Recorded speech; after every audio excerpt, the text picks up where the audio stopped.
비밀은 없다. 우리는 매일 물건을 사고 또 버리며 살아간다. 편의점에서 집어든 작은 음료, 택배 상자 속에서 꺼낸 신상품, 오늘도 광고가 권유하는 새 물건들. 그 순간의 선택은 사소해 보인다. 그러나 시간이 지나면 알게 된다. 내가 물건을 가진 것이 아니라 어느새 물건이 나를 지배하고 있다는 사실을. 새로운 휴대폰을 손에 넣었을 때 처음엔 마치 세상이 달라진 듯한 환희를 느낀다. 더 빠른 속도, 더 선명한 화면, 남들이 부러워할 만한 최신 디자인. 그러나 기쁨은 길게 가지 않는다. 며칠이 지나면 그저 손에 쥔 사물이 될 뿐이다. 그리고 곧 또 다른 신제품이 등장한다. 그때부터 내가 가진 것은 더 이상 자랑이 아니라 뒤처짐이 된다. 옷장 속에도 같은 풍경이 있다. 가득 차 있지만 입을 옷은 없다. 한때는 필요하다고 나를 더 빛내줄 것이라 믿고 샀던 옷들. 하지만 지금은 먼지를 뒤집어 쓴 채 옷걸이에 걸려 있다. 버리기엔 아깝고 입자니 마음에 차지 않는다. 그렇게 옷장은 소유의 무덤이 되고 나는 그 무덤을 관리하는 관리인으로 살아간다. 집 안의 구석에는 늘 상자가 있다. 한 번도 열지 않은 상자, 이사 때마다 그대로 옮겨 다니는 상자. 언젠가는 필요할 것 같아서, 언젠가는 쓰게 될 것 같아서 남겨둔 물건들. 그러나 그 언젠가는 오지 않는다. 남아있는 것은 버리지 못한 물건이 나를 짓누르는 무게다. 여기서 우리는 질문을 던져야 한다. 정말 내가 물건을 소유한 것일까? 아니면 내가 물건에게 소유당한 것일까? 스토아 철학자들은 오래전부터 이 역설을 꿰뚫어 보았다. 그들은 물건 자체가 문제가 아니라고 했다. 문제는 우리가 물건에 부여하는 의미다. 단순히 필요한 도구가 아니라 나의 가치를 증명하는 수단으로 삼을 때 소유는 나를 지배하기 시작한다. 너를 지배하는 것은 물건이 아니라 내가 물건에 부여한 욕망이다. 이 말은 단순한 경고가 아니라 오늘 우리에게도 날카롭게 다가온다. 집을 가지면 안정될 것이라 믿고 자동차를 사면 인생이 빛날 것이라 기대하지만 곧 그 소유는 불안으로 변한다. 집값이 떨어질까 두렵고 흠집이 날까 전전긍긍한다. 소유는 자유를 주는 듯 보이지만 사실은 또 다른 사슬을 만든다. 우리는 물건의 주인이 아니라 물건이 만든 두려움의 종이 된다. 그 종 속에서 벗어나는 길은 물건을 부정하는 것이 아니라 욕망을 다스리는 것이다.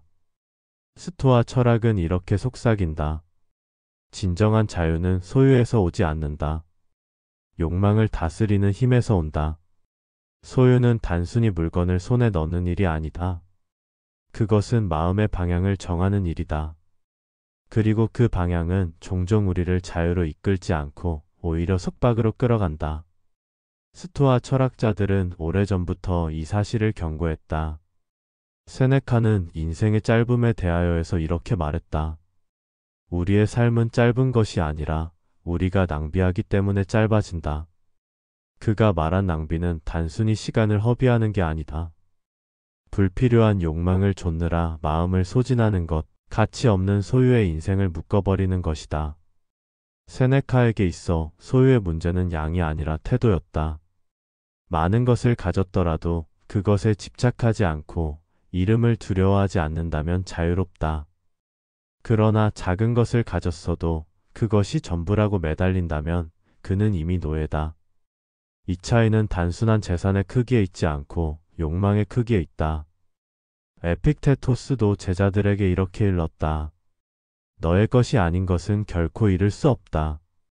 우리가 흔히 집착하는 재산, 명성, 타인의 평가 이 모든 것은 결국 내 것이 아니다. 내가 통제할 수 없는 것들이다. 그렇기에 그것들을 붙잡으려 할수록 삶은 불안해진다. 그가 강조한 것은 오직 한 가지, 자기 마음을 다스리는 힘이었다. 그 힘만이 언제 어디서든 잃을 수 없는 진정한 나의 소유였다. 마르쿠스 아우렐리우스, 황제이자 철학자는 명상록에서 이렇게 기록했다. 내가 가진 것 중 외부의 것은 언제든 사라질 수 있다. 그러나 내 사유, 내 의지, 내 선택은 그 누구도 빼앗을 수 없다. 세상의 황제가 했던 말이다. 그는 제국의 땅과 군대, 금과 은을 가졌지만 그것들을 나의 것이라 여기지 않았다. 오히려 그것들이 언제든 무너지고 떠나갈 수 있음을 알았다. 그래서 그는 자신에게 이렇게 다짐했다. 외부의 것에 마음을 두지 말라. 그것들은 너를 속박할 뿐이다. 스토아 철학자들의 경고는 단순한 도덕적 가르침이 아니다.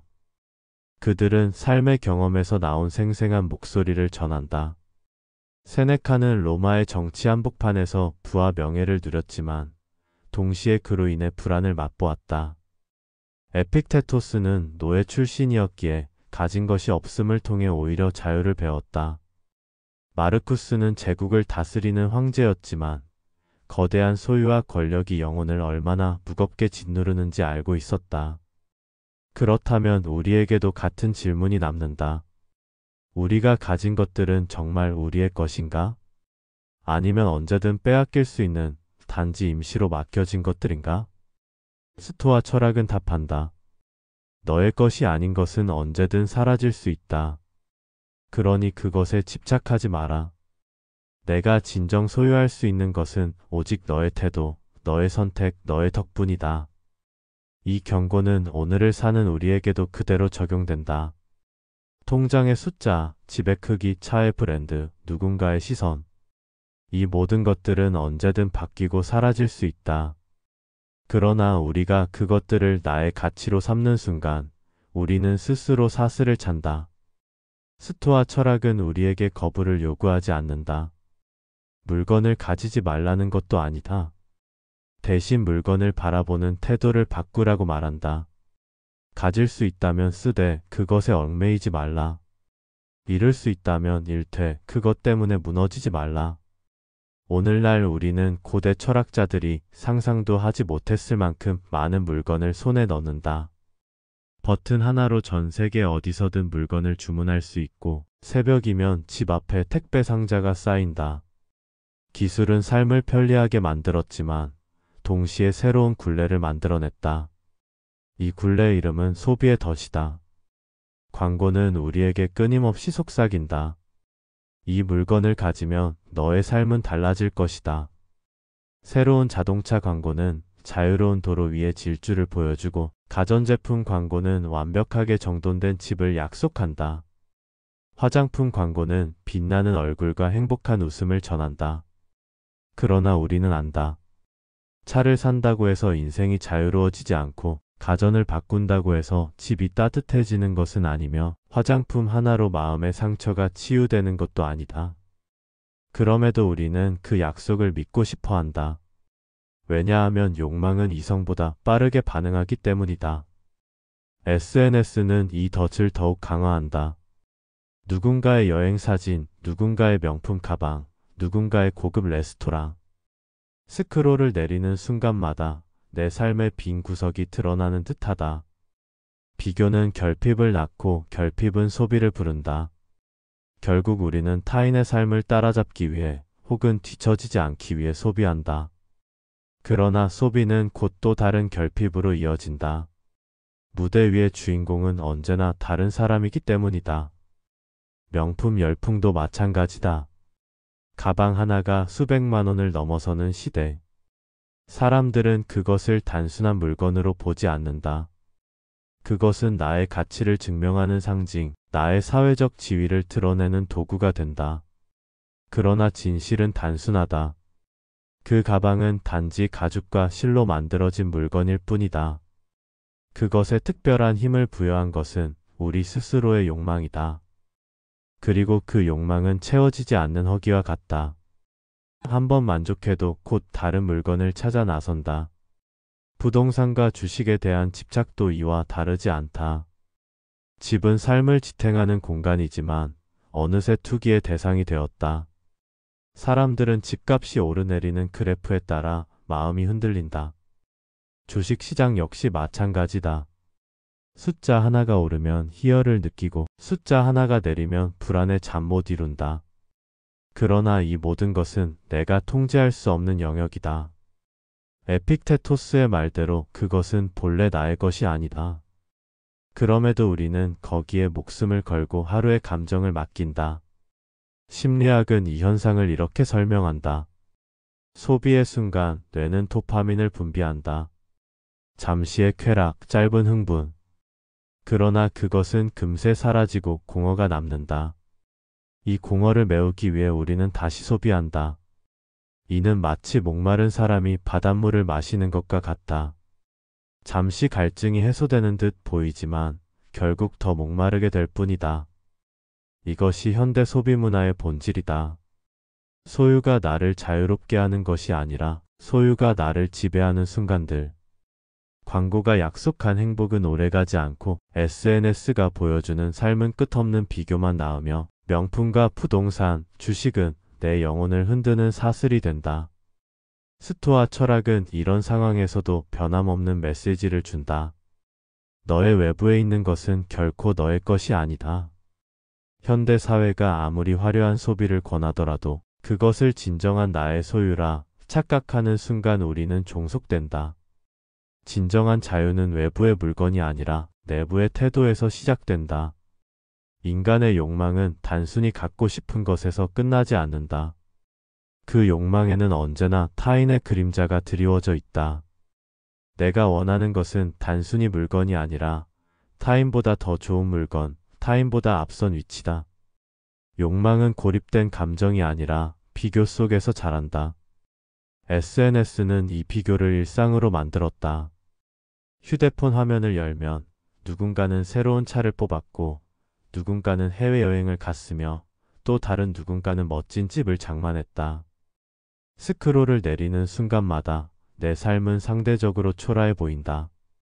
분명 어제까지는 괜찮았던 나의 집이 오늘은 누군가의 사진 한 장 때문에 낡아 보인다. 어제까지는 충분했던 내 옷이 오늘은 유행이 지난 듯 느껴진다. 비교는 만족을 앗아가고 만족을 잃은 자리는 결핍으로 채워진다. 세네카는 이미 이 현상을 꿰뚫어 보았다. 그는 말했다. 가난한 것은 가진 것이 적은 자가 아니라 더 많은 것을 욕망하는 자다. 이 말은 단순한 문장이 아니다.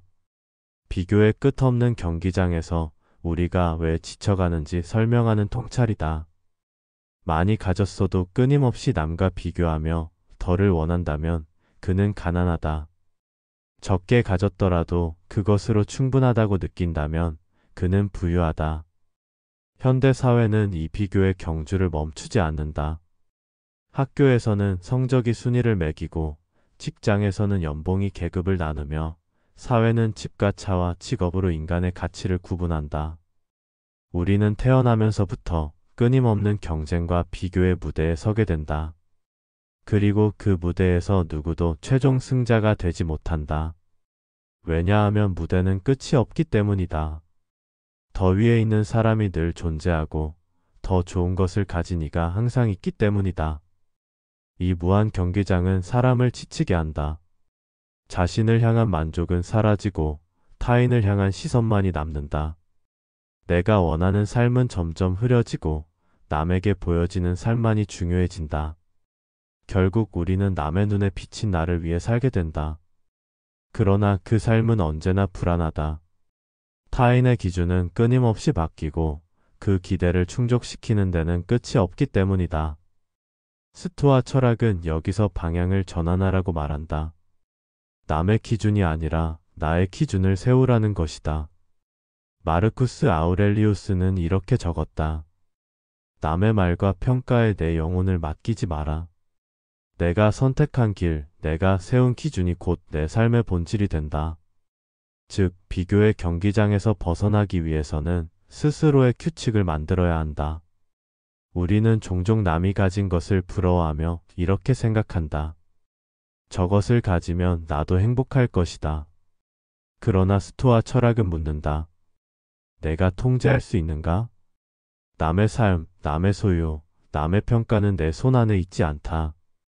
그렇다면 그것을 부러워하는 순간 나는 스스로를 노예로 만드는 것이다. 비교의 무한 경기장은 달콤한 중독처럼 우리를 유혹한다. 그러나 이 유혹을 이겨내는 길은 멀리 있지 않다. 작은 전환, 작은 질문에서 시작된다. 나는 무엇을 원해서 이 선택을 하는가? 남에게 보여주기 위해서인가? 아니면 내 삶을 더 단단히 하기 위해서인가? 이 질문은 경기장에서 벗어나는 첫걸음이 된다. 스토아 철학은 우리에게 완벽한 무심을 요구하지 않는다. 비교가 전혀 없는 삶은 불가능하다. 중요한 것은 비교가 나를 끌고 가지 못하게 하는 것이다. 비교를 바라보되 거기에 매달리지 않는 힘. 그 힘이 있을 때 우리는 무대의 조명이 꺼져도 흔들리지 않는다. 소유는 기쁨을 준다. 그러나 그 기쁨은 오래가지 않는다. 소유의 다음 순간 불안이 찾아오기 때문이다. 집을 가진 사람은 안정을 얻을 거라 믿는다. 그러나 곧 걱정이 시작된다. 집값이 떨어지면 어쩌나, 누군가 침입하면 어쩌나, 예상치 못한 수리비가 들면 어쩌나. 집은 안식처가 되어야 하지만 어느새 두려움의 원인이 된다. 집이 커질수록 불안도 커지고 소유가 늘어날수록 걱정도 늘어난다. 자동차도 마찬가지다. 새 차를 뽑았을 때의 설렘은 오래가지 않는다. 도로 위 작은 흠집 하나, 예상치 못한 사고의 위험, 유지비와 세금의 부담이 곧 따라온다. 자동차는 자유를 상징하는 듯 보이지만 동시에 소유자를 사슬에 묶는 또 하나의 굴레가 된다. 명품 가방을 손에 든 순간 사람은 잠시 우월감을 느낀다. 그러나 그것을 잃어버릴까? 더 이상 유행하지 않을까? 누군가 더 비싼 것을 갖지 않았을까 하는 두려움이 따라온다. 결국 가방은 기쁨의 원천이 아니라 불안을 키우는 상징으로 바뀐다. 주식과 부동산은 더 복잡하다. 숫자 하나의 등락이 삶 전체를 흔든다. 그래프가 오르면 마음이 들뜨고 내리면 하루가 무너진다. 그러나 그 그래프는 내가 통제할 수 없는 것이다. 세상의 경제, 정치, 전쟁, 기후. 수많은 요인이 얽혀 있어 개인이 마음대로 할 수 있는 영역이 아니다. 그럼에도 우리는 그 숫자에 매달려 감정을 흔들린다. 에픽테토스는 이 점을 정확히 꿰뚫었다. 그는 말했다. 너의 것이 아닌 것은 결코 잃을 수 없다. 집, 차, 돈, 명예. 이 모든 것은 나의 것이 아닌 것이다. 내가 통제할 수 없는 것, 언제든 바뀌고 사라질 수 있는 것. 따라서 그것을 잃었다 해서 내 본질이 무너지는 것은 아니다. 진정한 나의 것은 오직 하나, 내 마음의 선택과 태도다. 문제는 우리가 이 단순한 진리를 잊는다는 데 있다. 집을 잃으면 내가 무너진다고 믿고 돈을 잃으면 내 존재가 사라진다고 여긴다. 그러나 집과 돈은 본래 나의 것이 아니었다. 단지 잠시 맡겨진 것이고 세상의 흐름에 따라 언제든 흩어질 수 있는 것이다. 스토아 철학은 이 사실을 직시하라고 말한다. 소유가 두려움으로 변하는 순간 우리는 다시 자신에게 물어야 한다. 이것은 내가 통제할 수 있는가? 대답이 아니오라면 그것은 본래 나의 것이 아니다. 그렇다면 이름을 두려워할 이유도 없다. 현대 사회는 우리에게 소유를 권한다. 더 가져야 안전하고 더 쌓아야 행복할 것이라 말한다. 그러나 현실은 정반대다. 더 많이 가질수록 더 많이 두려워하게 된다. 많은 재산을 가진 사람은 잃을까 두렵고 적은 것을 가진 사람은 더 가지지 못할까 불안하다. 결국 불안의 본질은 소유가 아니라 욕망과 집착이다. 이 지점에서 우리는 자유를 선택할 수 있다. 집을 가질 수 있다. 그러나 집에 나의 영혼을 맡기지 않는다. 차를 탈 수 있다. 그러나 차에 나의 가치를 묻지 않는다. 돈을 벌 수 있다. 그러나 돈에 내 행복을 걸지 않는다. 스토아 철학은 이렇게 말한다. 외부의 것은 언제든 사라질 수 있다. 그러나 내 안의 덕과 의지는 결코 사라지지 않는다. 이 사실을 마음 깊이 새길 때 소유의 불안은 줄어든다. 소유는 그저 도구가 될 뿐 나를 지배하는 주인이 되지 못한다. 소유가 불안으로 이어지는 이유는 단순하다. 우리는 통제할 수 없는 것에 마음을 걸어두기 때문이다. 집가, 환율, 유행, 타인의 시선. 이 모든 것은 언제든 변할 수 있다. 그리고 우리는 그 변화를 멈출 수 없다. 스토아 철학의 핵심은 여기 있다. 내가 통제할 수 있는 것과 통제할 수 없는 것을 구분하라.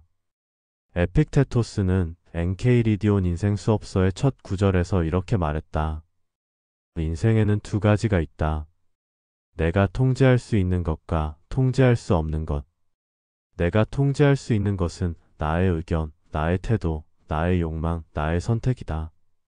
내가 통제할 수 없는 것은 나의 몸이 언젠가는 병들고 타인의 행동과 판단, 자연의 흐름, 세상의 우연이다. 문제는 우리가 종종 이 둘을 뒤섞는다는 것이다. 통제할 수 없는 것에 집착하고 통제할 수 있는 것을 소홀히 한다. 예를 들어 우리는 타인의 인정을 원한다. 그러나 타인의 마음은 내가 움직일 수 없는 것이다. 그럼에도 그것을 쫓다가 지치고 상처 입는다. 또 우리는 재산의 증감을 내 의지로 좌우할 수 있다고 믿는다. 그러나 그것은 수많은 외부 요인에 따라 흔들린다. 그럼에도 집착하면서 불안에 빠진다. 스토아 철학은 이렇게 묻는다. 너는 왜 내가 지배할 수 없는 것에 내 영혼을 내어주고 있는가? 마르쿠스 아우렐리우스는 황제로서 누구보다 많은 권력을 가졌다. 그러나 그는 그 권력조차 자기 것이 아님을 알았다. 그는 명상록에서 이렇게 기록했다. 나에게 주어진 모든 것은 언제든 빼앗길 수 있다. 그러나 내 생각과 내 선택은 언제나 나의 것이다. 황제조차 이렇게 고백했다면 우리에게 필요한 것은 분명하다. 소유가 아니라 선택, 외부가 아니라 내부.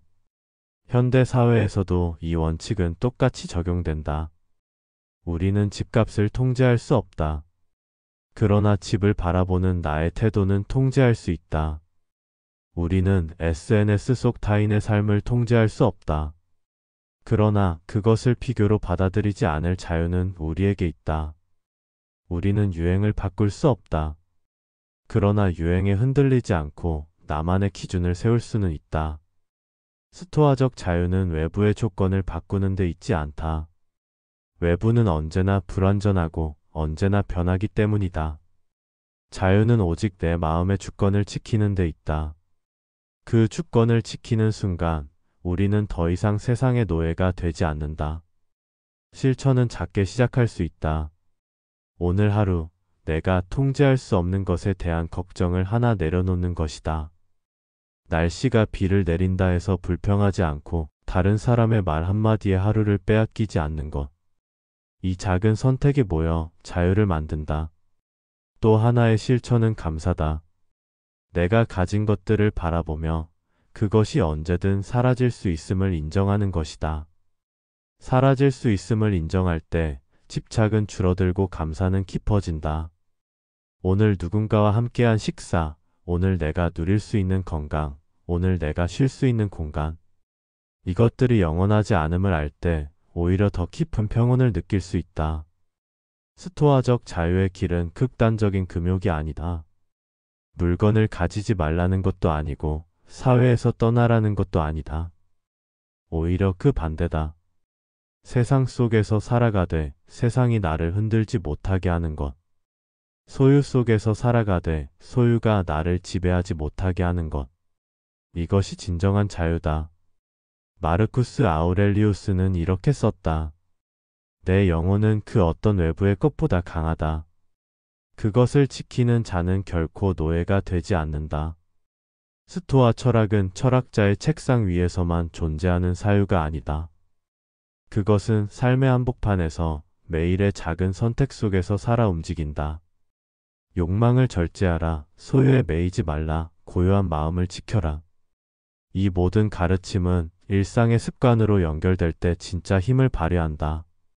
첫 번째 실천은 질문하는 습관이다. 에픽테토스는 제자들에게 매일 이렇게 묻도록 했다. 이것이 정말 나에게 필요한가? 우리는 소비의 순간마다 이 질문을 던질 수 있다. 새로운 옷을 사려 할 때, 광고 속 가전제품이 눈에 들어올 때, 온라인 장바구니에 물건을 담을 때, 그것이 진짜 필요인지, 단지 순간적인 욕망인지 스스로에게 묻는 것이다. 이 단순한 질문은 충동을 가라앉히고 선택을 분명하게 만든다. 두 번째 실천은 감사하는 습관이다.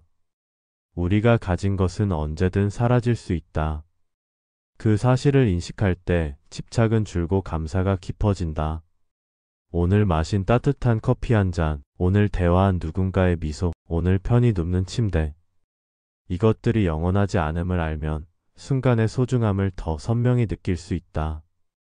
감사는 소유를 욕망으로 만드는 대신 현재를 충족으로 바꾼다. 세 번째 실천은 덜어내는 습관이다. 옷장 속에 쌓인 옷, 책장에 꽂힌 읽지 않는 책, 창고에 방치된 상자들. 이 물건들은 단순한 공간의 낭비가 아니라 마음의 무게가 된다. 그것을 정리하고 덜어내는 것은 단순히 집을 깨끗하게 하는 일이 아니다. 내 마음을 가볍게 하고 소유의 사슬을 조금씩 풀어내는 과정이다. 정리하는 순간 우리는 깨닫는다. 내가 진짜 필요로 하는 것은 많지 않다는 사실을. 네 번째 실천은 디지털 절제다. 오늘날 우리는 물건만이 아니라 정보에도 지배당한다. SNS 속 끝없는 비교, 광고의 홍수, 끝없이 올라오는 뉴스. 이것들은 우리의 마음을 소유하고 흔든다. 그러므로 의도적으로 멈추는 시간이 필요하다. 하루의 일정 시간, 휴대폰을 멀리 두고 SNS를 끊고 광고와 뉴스에서 벗어나는 것이다. 그 순간 우리는 세상이 아닌 자기 자신과 연결된다. 그리고 비로소 고요를 경험한다. 다섯 번째 실천은 내면의 기준 세우기다. 남의 시선, 사회의 기준에 맞추어 살면 우리는 끝없는 비교의 경기장에서 벗어날 수 없다. 그러나 나만의 기준을 세우면 세상이 흔들려도 내 마음은 단단하다. 예를 들어 옷을 고를 때도 남이 어떻게 볼까가 아니라 내가 편안한가라는 기준을 세우는 것. 소비를 결정할 때도 이것이 나를 보여줄까가 아니라 이것이 내 삶을 더 깊게 만들까를 묻는 것. 이 기준이 있을 때 우리는 자유로워진다. 스토아 철학자들은 완벽한 인간을 요구하지 않았다. 그들은 작은 실천이 모여 인생을 바꾼다고 믿었다. 오늘 단 한 번의 소비를 멈추는 것, 오늘 단 한 번의 비교를 내려놓는 것, 오늘 단 한 번의 감사를 기록하는 것. 그 작은 행동이 모여 결국 고요한 삶을 만든다. 마르쿠스 아우렐리우스는 이렇게 기록했다. 내가 가진 것에 만족하라. 내 운명에 감사하라. 그리고 내가 가진 힘으로 오늘을 선하게 살아가라. 우리의 자유는 멀리 있지 않다. 지금 이 순간 내가 선택하는 작은 습관 속에 있다. 소유의 무게를 조금 덜어내고 욕망의 불꽃을 조금 가라앉히며 내면의 고요를 조금 더 키우는 것. 그것이 곧 스토아적 실천이고 우리를 자유로 이끄는 길이다. 우리는 살아가면서 수많은 것을 소유한다. 옷, 집, 자동차, 돈, 명예, 관계. 그리고 언젠가는 그것들을 잃는다. 누군가는 일찍 잃고 누군가는 늦게 잃는다. 그러나 결코 피할 수 없는 순간이 있다. 모든 외부의 소유가 사라지고 남는 것은 오직 나 자신뿐인 순간. 스토아 철학은 이 불가피한 진실을 늘 가르쳤다. 세네카는 죽음은 우리에게서 모든 것을 빼앗아간다. 그러나 덕은 끝까지 우리 곁에 남는다라고 했다. 이 말은 단순히 삶의 끝에 관한 것이 아니다. 매일의 작은 순간에도 적용된다. 소유는 언제든 바뀌고 잃을 수 있지만 덕과 태도, 내 마음의 선택은 그 누구도 빼앗지 못한다. 현대 사회는 더 많이 가지라고 속삭인다. 더 좋은 집, 더 큰 재산, 더 화려한 소유. 그러나 그 끝은 공허다. 비교 속에서 끊임없이 결핍을 느끼며 소유할수록 더 불안해진다. 이 끝없는 사슬에서 벗어나려면 우리는 소유의 본질을 다시 물어야 한다. 내가 진정으로 소유해야 할 것은 무엇인가? 그 대답은 외부의 물건이 아니라 내면의 고요다. 고요한 마음, 흔들리지 않는 덕, 상황이 어떠하든 자유를 지킬 수 있는 힘. 이것이야말로 빼앗길 수 없는 소유이며 우리 삶의 마지막 성벽이다. 마르쿠스 아우렐리우스는 명상록에서 이렇게 적었다. 내가 가진 영혼을 소중히 여기라. 그것은 세상의 어떤 것보다 더 귀하다. 황제였던 그가 말하는 소유는 금이나 권력이 아니었다. 자기 마음의 주권, 자기 영혼의 평온이었다. 오늘 우리는 선택할 수 있다. 더 많은 것을 소유하며 더 많은 불안에 사로잡힐 것인가? 아니면 덜 소유하면서도 더 자유로울 것인가? 선택은 단순하다. 그러나 그 단순함을 받아들이는 용기가 필요하다. 소유가 나를 지배하지 않게 하는 방법은 거창하지 않다. 작은 실천에서 시작된다. 오늘 불필요한 소비를 멈추는 것, 오늘 이미 가진 것에 감사하는 것, 오늘 내 마음의 기준을 다시 세우는 것. 그 작은 선택들이 모여 우리의 삶을 가볍게 하고 결국 고요한 소유에 이르게 한다. 시청자 여러분, 오늘 하루를 마무리하며 스스로에게 물어보시길 바랍니다. 나는 무엇을 소유했고 무엇에게 지배당하고 있는가? 그리고 또 하나의 질문. 내일 나는 무엇을 내려놓을 것인가? 당신은 이미 충분하다. 당신의 가치는 물건에 있지 않고 당신의 내면의 태도와 선택에 있다. 그 사실을 잊지 마라. 오늘도 고요 속에서 자신을 다시 발견하라. 그곳에서만 우리는 진정으로 자유로울 수 있다.